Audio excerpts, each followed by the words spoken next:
धन्यवाद सभापति जी। वर्ष 2025-26 के लिए रेल मंत्रालय की अनुदान मांगों पर चर्चा में आपने मुझे मेरी बात रखने का मौका दिया और अच्छी बात यह है कि माननीय मंत्री जी भी यहां मौजूद हैं। मंत्री जी का दिल तो बहुत बड़ा है, लेकिन अगर हमारी मांगे मान लें तो तभी इस बात की पुष्टि हो।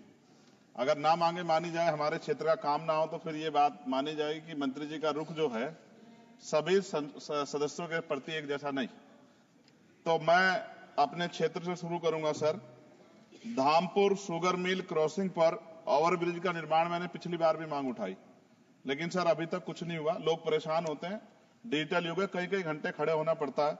जलालाबाद क्रॉसिंग ओवरब्रिज के नीचे अंडरपास के निर्माण की बात मैंने पिछली बार भी उठाई, कुछ नहीं हुआ।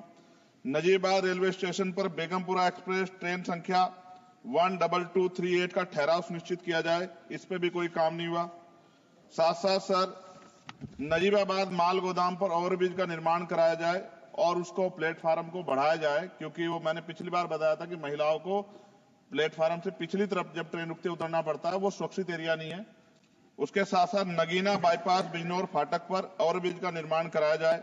धामपुर जेतरा क्रॉसिंग पर ओवरब्रिज का निर्माण कराया जाए।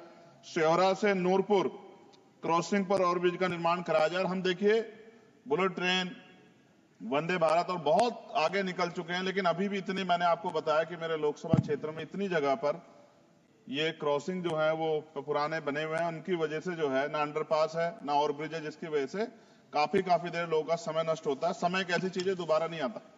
सहसपुर रेलवे स्टेशन जगह है मेवा नवादा पर देहरादून एक्सप्रेस ट्रेन संख्या 14113 का ठहराव सुनिश्चित किया जाए, क्योंकि वहां से बहुत सारे लोग जो हैं वो यात्रा करते हैं। सहसपुर रेलवे स्टेशन पर सफदरजंग एक्सप्रेस ट्रेन संख्या 14114 का ठहराव सुनिश्चित किया जाए। नजीबाबाद से मुंबई के लिए एक ट्रेन, मैंने पिछली बार भी सर ये मांग की थी आपके सामने। साथ साथ सर रेलवे स्टेशन जो है हमारे क्षेत्र के, उनकी हालत बड़ी खराब है। एक दो पे आपने काम कराया, मगर मेरी मांग ये है कि सभी रेलवे स्टेशन कायाकल्प कराए जाए, उनमें उनका जो है जीर्णोद्धार की सुंदरता वो सुंदर लगे देख के। दूसरा, रेलवे में सुरक्षा व्यवस्था, कई घटनाएं हमने देखी जहां सुरक्षा व्यवस्था पे बड़े सवाल खड़े हुए। और एक तो हमारे लोकसभा के मेंबर ही थे राजस्थान के, उन्हीं का फोन वगैरह चोरी हो गया था अभी बाड़मेर वालों का। तो मैं इसलिए आपसे कह रहा हूं कि सुरक्षा सुनिश्चित हो, क्योंकि कई बार महिलाएं अकेली भी उसमें ट्रेवल करती हैं और बहुत सारी महिला जो है एमपी हमारे यहाँ पे भी ये चीजें आती हैं, इसका ध्यान रखा जाए। एक सर बहुत इंपॉर्टेंट डिमांड है मंत्री जी, मैंने आपको पत्र भी लिखा है। रेलवे प्रशासन उत्तर मध्य रेलवे आगरा के कार्यालय सीनियर सेक्शन इंजीनियर ईदगाह द्वारा एक पत्र लिखा गया 11 तारीख को, और जो डॉक्टर बाबा साहब अम्बेडकर के समय में जो एक अम्बेडकर भवन बना था, जो निकट फाटक संख्या 75A 12 खंबा पे उसको अतिक्रमण घोषित कर दिया गया। ये क्या मैं ये मानूं कि ये सरकार का डॉक्टर बाबा साहब अम्बेडकर के प्रति सम्मान है, प्रेम है, कि बाबा साहब अम्बेडकर के नाम पे बने भवन को अतिक्रमण घोषित करके कह दिया 15 दिन में हटा दो। ये गलत, मैंने आपको पत्र लिखा है सर, इसका संज्ञान ले। दूसरा सर, सहारनपुर से लखनऊ तक वंदे भारत ट्रेन चलाई जाए। SC ST के OBC का बैकलॉग सर आपके यहां बहुत है, वो भरा जाए। कोरोना काल में बंद, पिछली बार मैंने मांग उठाई थी कि वो ट्रेनें चलाई जाएं। और प्रमोशन में भी SC ST OBC के कर्मचारियों के साथ भेदभाव होता है, इसको रोका जाए। मैंने पिछली बार लोको पायलटों की मांग उठाई थी कि उनको जो है 2 रात को 2 दिन ड्यूटी करने के बाद फिर ड्यूटी कराई जाती है, और वो लोग जो है फिर कई बार कई घटनाएं ऐसी घटती हैं कि एक नींद की झपकी लगी और एक्सीडेंट हो गया, और सारा दोष आपकी तरफ आता।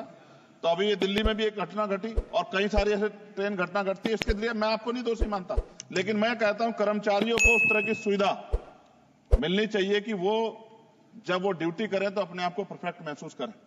लेकिन अगर ये इस पे ध्यान नहीं दिया गया तो किसी दिन कोई बहुत बड़ी घटना घटेगी, तो लोगों के जीवन की कीमत होनी चाहिए। ये इसमें रेलवे में अमीर भी सफर करता है, गरीब भी करता है, लेकिन अमीर के साथ अगर कोई हादसा होता तो वो चर्चा होती, गरीब के साथ हादसे की चर्चा नहीं होती। ये अनुभव है, हमने रेलवे में सफर किया और रेलवे में करोड़ों लोग सफर करते हैं। कई बार मैंने जो है ऐसी परिस्थितियों में सफर किया जब बहुत पुराने समय में, लेकिन मैं धन्यवाद करूंगा रेलवे का कि रेलवे ने हमेशा जो है अपनी जिम्मेदारियों को समझा, चाहे सरकार किसी की भी रही हो। लेकिन मंत्री जी, आपकी कोशिशों की मैं सराहना करता हूं, लेकिन आप ये देखिए पर्याप्त नहीं है कोशिशें। जब बदलाव नहीं हो रहा, लोगों को सुविधा नहीं मिल रही है, उस तरह की चीजें नहीं आ रही है, तो ये पर्याप्त नहीं है। मैं सभापति जी खत्म करूंगा। एक आउटसोर्सिंग रेलवे में बहुत हो रही है सर, और आउटसोर्सिंग की वजह से SC ST OBC और अब EWS के बच्चों को जो है आरक्षण का लाभ नहीं मिलता। आप चेक करा लो, करोड़ों लाखों नौकरियां होंगी उस पे, ठेकेदारी पे, आउटसोर्सिंग पे। और जब सरकार कहती है सबका साथ सबका विकास, तो आप ही, मेरा ये सवाल है कि जब इन लाखों नौकरियों में रिजर्वेशन का पालन नहीं हो रहा, जबकि DOPT गाइडलाइन है, तो फिर मैं क्यों ना मानूं कि सरकार नहीं चाहती कि SC ST OBC और EWS जो हैं, जो सामान्य जाति गरीब बच्चे, उनको जो आरक्षण के लाभ से वंचित करने का काम सरकार कर रही है। ये क्या सही है? तो मंत्री जी, मैं उम्मीद करूंगा कि जब आप अपनी बात रखेंगे और जवाब देंगे, तो आप इन सवालों का भी जवाब देंगे कि इन क्षेत्रों में हमारे, सर सभापति जी, मेरे क्षेत्र के लोग भी टैक्स देते हैं ना, हमारे भी हक बैठता कि सरकार के लोगों का काम होगा, सिर्फ हमारे लोगों का काम नहीं होगा जहां से हम जीत के आए। अगर उन क्षेत्रों में काम नहीं होगा तो फिर ये क्यों ना कहा जाए कि सरकार जो है भेदभाव कर रही। इसलिए मैं माननीय मंत्री से मांग करूंगा, एक मांग इन्होंने मेरी पूरी भी की थी पिछली बार, जब बेगमपुरा ट्रेन में सफाई की व्यवस्था करा के इन्होंने दी थी, मैं इसके लिए धन्यवाद करता हूं। जी समाप्त कीजिए आप। जी समाप्त कर रहा हूं।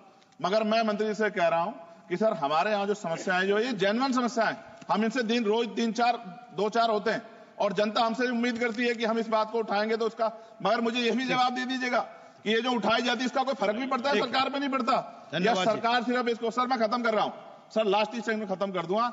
जो मांग हम यहाँ उठाते हैं, क्या इन पे कोई अमल होता है, नहीं होता है? या ये सिर्फ इसलिए कि भाई चलो उन्होंने उठा दी और बस खत्म होगी बात? ऐसा ना कीजिए सर, अगर ऐसा करेंगे तो ये व्यवस्था अच्छी नहीं है। मैं आपका धन्यवाद दूंगा सभापति जी, और मंत्री से आग्रह करूंगा कि हमारी मांग को माना जाए। धन्यवाद।